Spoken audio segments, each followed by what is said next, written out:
A New Hampshire state rep is calling for cameras in committee rooms. The aim is greater transparency, but some say it will cost taxpayers big bucks.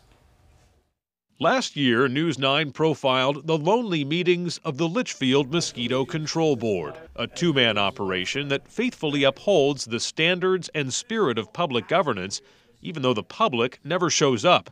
We know of this dedication because the board's meetings are recorded on video.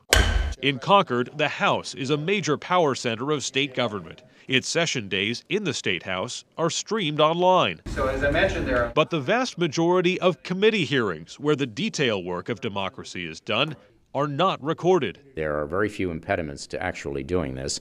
And as far as I'm concerned, there are some egregious examples of why we have to. Representative Jim McConnell of Swansea says it's well past time to provide streaming video of House committee hearings. The fact is there are 400 of us. We're all responsible to our constituents.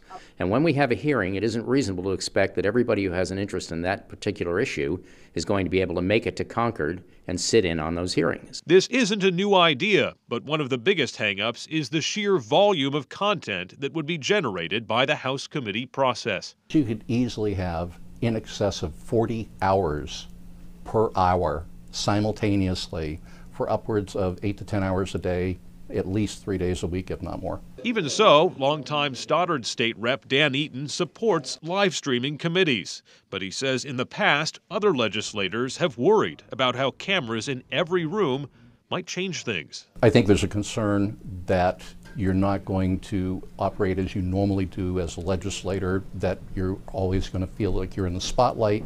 You're not going to be able to speak as freely, as openly, or people will play to a camera versus playing to an issue. Then there's the price tag.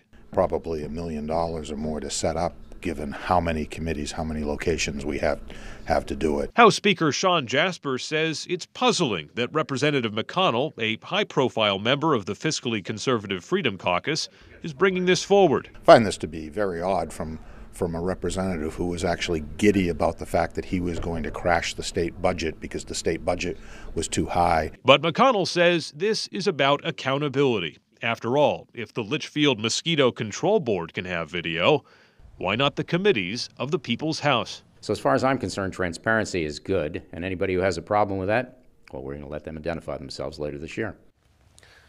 Representative McConnell says if it is going to cost hundreds of thousands of dollars to do this, he's more than happy to cut the budget somewhere else to make it happen.